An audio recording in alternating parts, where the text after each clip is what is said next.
Welcome to Charter California Edition. My name is Brad Pomerance. It is my honor, it is my pleasure to reintroduce you to Ron Loveridge.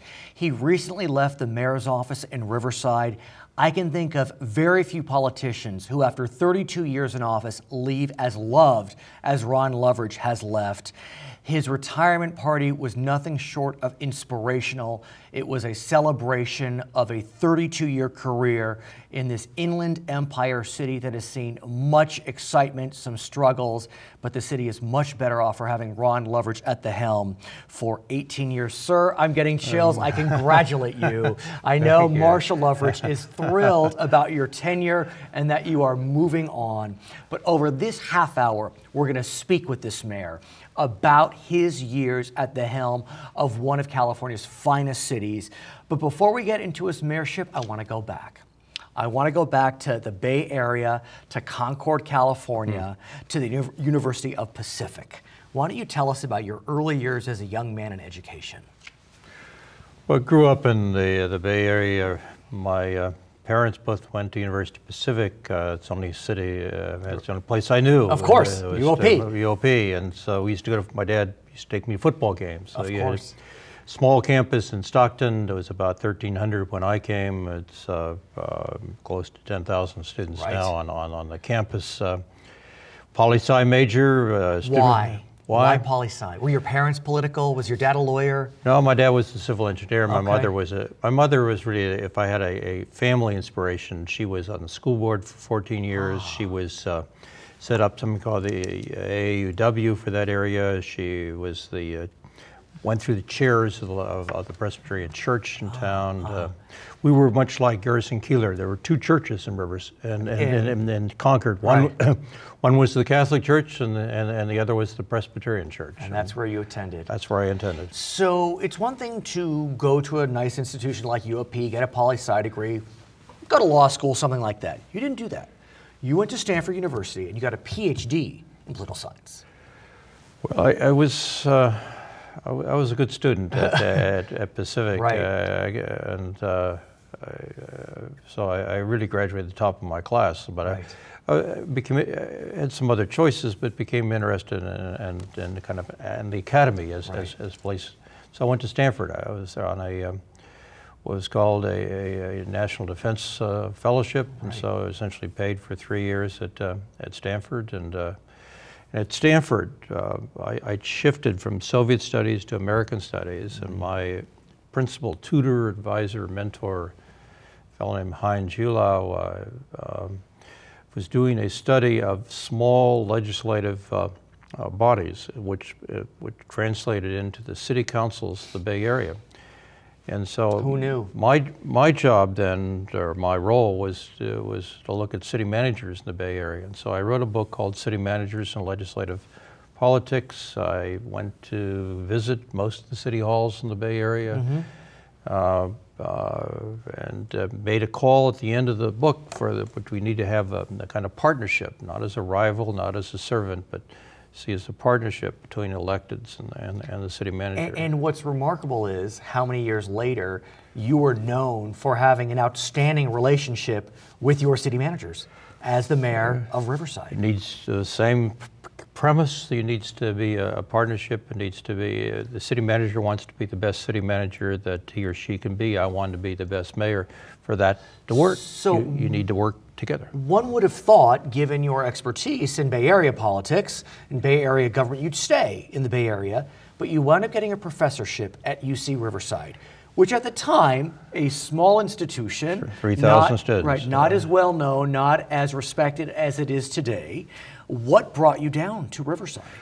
Well, two things. One, the University of California, and I had no idea where Riverside was except someplace in Southern California, and the only other place I looked at was North Carolina, Chapel Hill. But fine school. Fine school. I came here, met faculty, and said, this is where Marcia and I are going to come. So you brought Marcia with you. I wasn't sure. Yeah, Marcia. You came down, and ultimately you started to get involved in the political process. Did you expect to follow in your mother's footsteps as an elected official? No, maybe I thought there could be an administrative kind of pathway at the university, but was just interesting. As I was interviewed in Riverside during the wintertime, and someone said, air pollution, smog's bad. It didn't seem too bad to me, and I never forgot coming over the Cajon Pass with I turned in the PhD on Your August dissertation? 12th, dissertation, and then we came down to Riverside. We hit Cajon Pass and saw this stuff and said, what is this?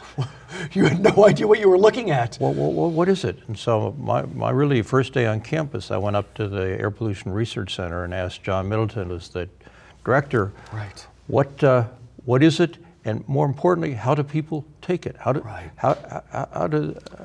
people accept this kind of stuff?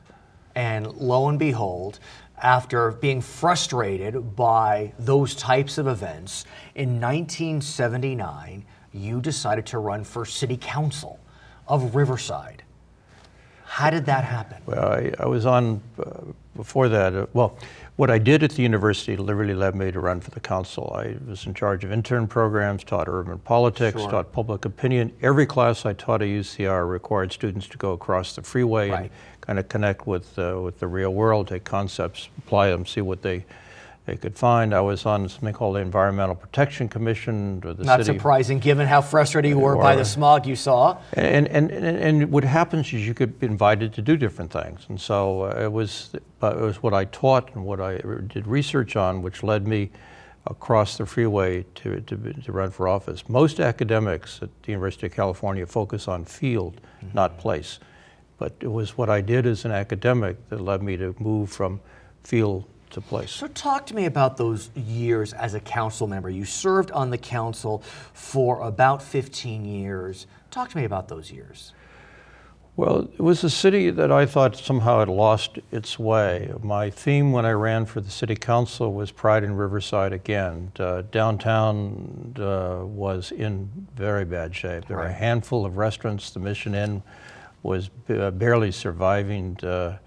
I was actually on the management team of the Mission Inn, which is just how little the resources they had. But you had this city with this extraordinary history of being the kind of center of citrus, what Kevin Starr called the quintessential citrus town in Southern California. But after World War II, with this huge population growth, it lost its way. And I think the election that I took part in '79 was a kind of dividing point, a kind of rethinking about the future of Riverside. It was a throw the rascals out election. There was a group called the Palm Quartet. 3 were defeated, 1 chose not to run. But it was a election essentially stating that we need to do things differently in this city. Less politics or favors, more a notion of what the public interest is, what the good city. And so I think the election it was Proposition R time, which was a kind of growth measure, but is also a statement of what city's future should be like. But during those years, you continued teaching, and ultimately, after several years on the council, you chose to run for mayor. Yeah. And that's what I want to talk about when we come back, was that decision to run for mayor. And I want to talk about the early years of your mayorship. Specifically, I want to focus on 1 year, and that's 1998. The year was the best of times and the worst of times. And then I want to progress and talk more about how you became not only the mayor of Riverside, but the mayor, I'll say it, of the United States of America, as the chair of the National League of Cities. We are speaking with Ron Loveridge. He recently left the mayorship of the city of Riverside. We'll be right back on Charter California Edition. While the city of Riverside incorporated in 1883, it did not see its first elected mayor until what year? 1899, 1909, 1915, or 1923? Samuel Carey Evans Jr. became Riverside's first elected mayor in 1909. Welcome back to Charter California Edition. I'm glad you're with us. We are speaking with Ron Loveridge. He just finished an 18-year run as mayor of the city of Riverside. He left as loved on day whatever it was as he was on day one. and the retirement celebration was just that. But before we talk about the future, I want to look back to 1994 when you ran for mayor. You ran against an incumbent and you were successful. You defeated an incumbent, not easily done. What went right? Well, in politics, timing's important. We initially moved from Ward 4 to Ward 1. If we hadn't done that, I would not have run for the city council, because Bob Bowers was my really best friend on the council. But he then ran for mayor, and he ran against Ab Brown and Terry Frizzell. Right. He was finished third, and so Terry Frizzell beat Ab Brown, who was then the incumbent mayor. So circumstances, if Bob had been elected, I wouldn't have run for mayor. Literally. Nor would I have run for the city council if I'd stayed in our home in Ward 4. So, but again, what you do in the city business, you have a kind of vision of what the good city is and what it means. And some of that's best practices, some of that's bringing people to the table. Some of that is trying to be civil and, as you approach politics. And I didn't find the Terry Frizzell, who was the incumbent mayor, representing those values. Whether they're that simple. And it was. I mean, I had invested 14 years of my life as a council member, and it was. I don't really remember waking up some day and saying I'm now running for mayor, but it was. I set a set of circumstances that I found. I objected to much of the style and approach and objectives of Frizzell, and one thing led to another. Let's move forward to 1998. What an absolutely death-defying year, literally, on so many levels. In 1 year, Riverside was named an All-American City. That's 1998. But then in October, there was a shooting inside the council chambers. 3 individuals were hit, 2 council members and yourself.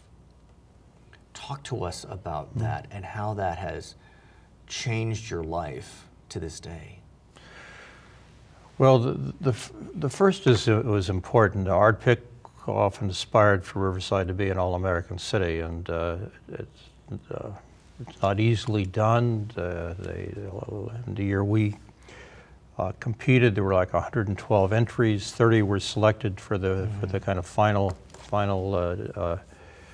sessions in Mobile, Alabama, and we were one of 10 cities selected. Bill Bradley, who was one of my sort of 3 political heroes, was the president of the National Civic League, and we were the 6th city to call out, and there was this incredible kind of excitement and pride in the city. And it was a major recognition, and I thought it was a marker of the city arriving, of coming of age, of maturing. That was in May, and in October, Joe Neal, who was worked for the city in a part-time at Boardwell Park, head of a chess club, was dismissed by the community center director. He saw the reason he was dismissed as by the mayor and the council. Of course, had nothing to do with it. We had no idea really who he was or what he was doing at the center. But he saw us, and for about 8 months he would come to council meetings. He tried to sue us. He wrote letters to the president. I mean, and we just sort of saw him there. And then on October 6th, he came to the boardroom, ended up firing well over 20 shots. I didn't really see him. I heard the noise. I went under the table. I saw him reload. It was very clear to me as he put tape on the door, this was not hostage, this was a tomb. And it didn't last long in terms of time. It was about 18 minutes, but the police officer's decision to rush the room is the reason I'm alive. 18 minutes with the door taped? He And he was writing on a blackboard, he was writing his message he wanted, I think, the world to see and to hear. And after he finished that, there was Emil Moore and I were lying on the table, and he actually grabbed me by the belt and was pulling me toward him. And I said, "That's it. That's it. It's over." And about that time, the police hit the door. He dropped me, went to the door, fired at the police. They fired back at him, hit him, and that's. How do you move on from that? Well, initially loud noises and uncertainty. Time passes and time heals. You have to see it as an aberration. You can't feel yourself. You're open to. I said, this is an aberration. This is not going to happen again. And you got to have City Hall be open. You got to, as a mayor, and you've received kudos for that. You didn't lock down City Hall metaphorically. You kept it open. We try to. It's the public place, right. And it's the people's place. And yet, 2 months later, the city was hit yet again with a tremendous controversy. A young African-American woman, Taisha Miller, was shot and killed by Riverside police. It became a national story. Whether there were racial motives, we will never know. But what we do know is that you barely had a minute to breathe from the October incident when you were caught up in this national controversy.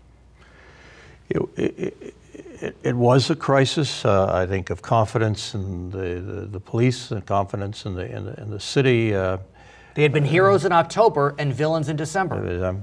Yeah, we call it, it was a miracle at City Hall and nightmare on Main Street. Right. But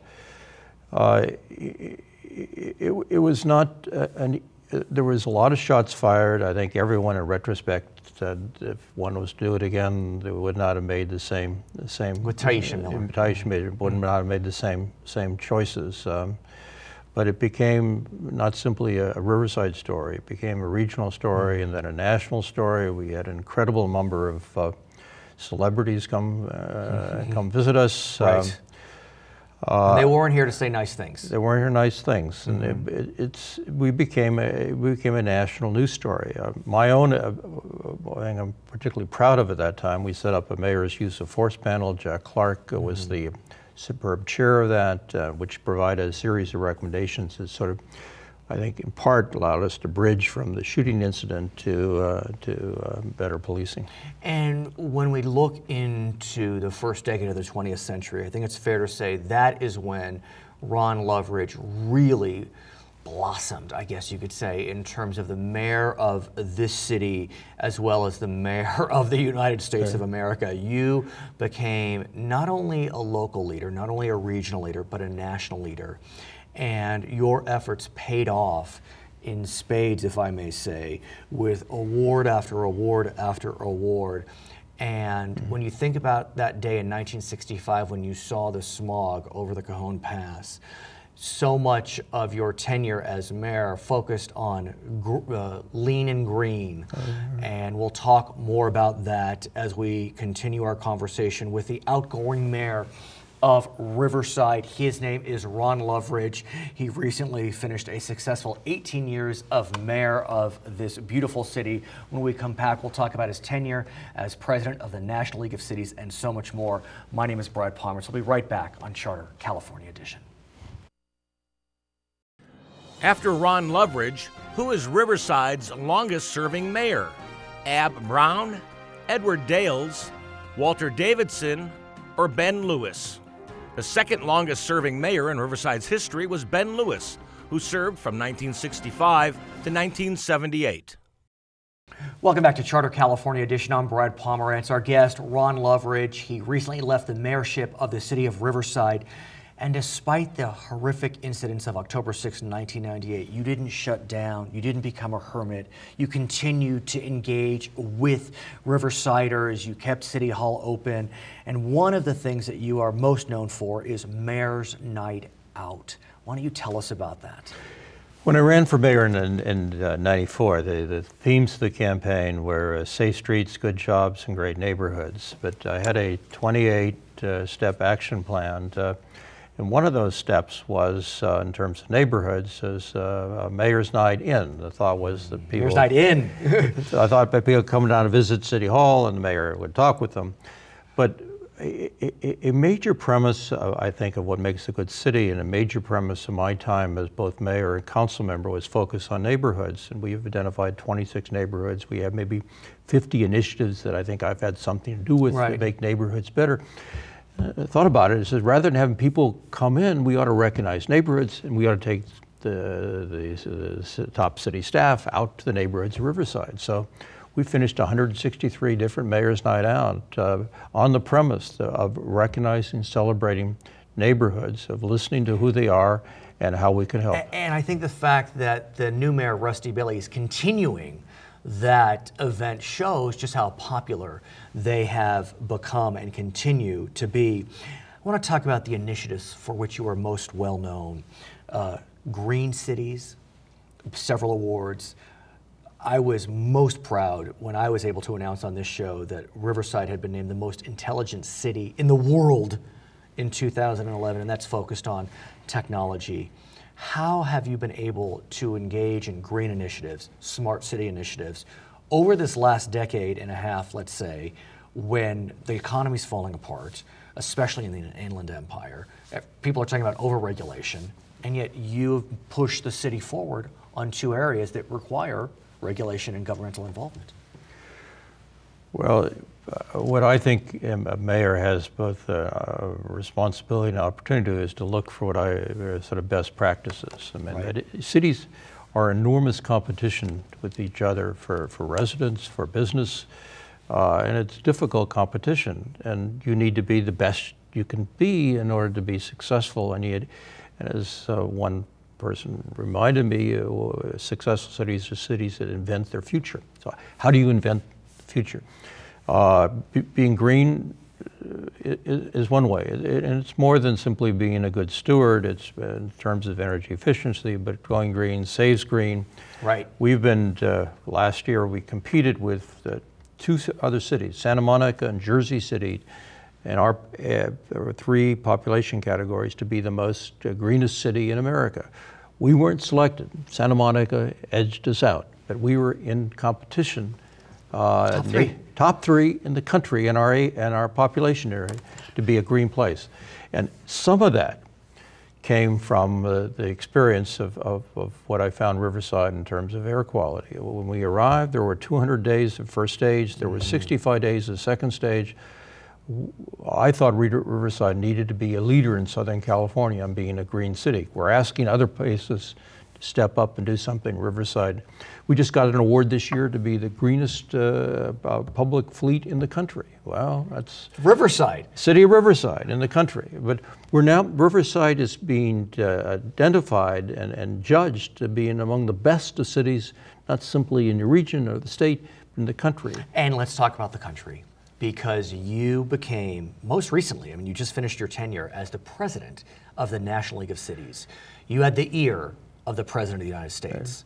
I mean, Riverside, the mayor of Riverside was the president of the National League of Cities. Well, the last one from California was Tom Bradley in 1976. I mean, two legends.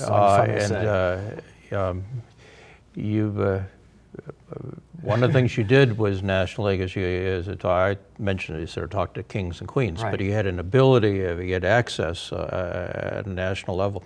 I was also president of the League of California Cities back in 2004 when we passed Proposition 1A, spent quite a bit of time actually talking with the governor about choices, trying to get the governor on our side. But what I think by being president of the National League and of the State League, it gave some visibility and standing to this city and to this place. And I know that you've been so focused, as you mentioned, on arts, on innovation.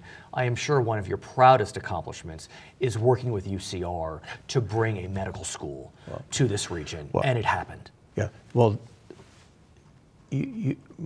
my first talk I remember hearing as a councilman, a fellow named Rouse, who's one of America's kind of great kind of urban practitioners and thinkers, and Rouse said, cities need to ask, what are your assets, and then use them. Our major assets in Riverside are our 3 universities and Riverside Community College. That's what separates us. That's what makes us different. And the success of the city is closely aligned to the success of those 3 universities and UCR, Cal Baptist, Sierra. La Sierra. So I want to harken back to a few months ago, and I hope it's okay I'm telling this story. You were sitting in our makeup chair, and the phone rang, and you had to step out. You know where I'm going. You came back in, and you told me, and this story is now public, that was the president of the California State Senate, Darrell Steinberg, asking you if you'd be interested in running for a state Senate seat. That ultimately went to Richard Roth, a Democrat, and you are a Democrat yourself. You didn't run for that seat. Many people hoped and prayed you would. Why not?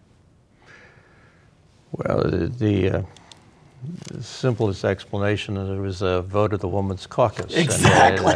The Women's Caucus won. That would be Marshall Loveridge. Marshall Loveridge, and Marshall's position had been 32 years in elected office. So it was time to step back and out. And I have been told that Senator Steinberg called Marshall Loveridge herself. Well, there was a half-hour conversation, which might be a world's record for President Pro Tem to do that. And I was honored by his... of course. His request, I think. But you're doing great things in the future, and let's talk about that. Let's talk about what you're doing next. You're going back to UC Riverside as a professor of political science. I want to take your class. Well, first class is called Local Leadership in California. We're going to look at San Bernardino and ask what happened. Why it went in bankruptcy? What are its choices now? What is its future? And you are heading up the Center for Sustainable Suburban Development. 21st century. Not surprised. 21st century really is a century of sustainability.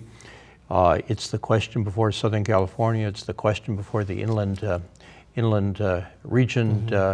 And I specifically want to see if we can't do something that has not been done well, is to take the research of the university and have it translate into the public policy arena. And I think it is totally appropriate that your retirement party was held at the Fox Theater, a theater that was built in large part because of your absolute unflappable drive to revitalize downtown through the Riverside Renaissance. How was that moment, that retirement party for you? Well, it's sort of overwhelming because everywhere you looked, every story brought back all kinds of memories, and it really is an honor and opportunity to be mayor. Many people, when asked, who've been in different positions, what's your favorite political position in life? And they said, being mayor. You're one person. You have this incredible open agenda. And I had time as mayor to see a number of ideas take form. Is your bucket list empty as it relates to being mayor? I pretty much emptied my bucket list with another reason to leave office. And I think that the residents of Riverside would agree, and I know the residents of Riverside are so thankful that both you and Marcia chose to give so much of your lives to this beautiful city. And I honor you, I congratulate you, and I thank you for joining us. Well, Brad, thank you very much. His name is Ron Loveridge. He is the former mayor of Riverside. He is now a professor at UC Riverside. We thank you so much for watching Charter California Edition.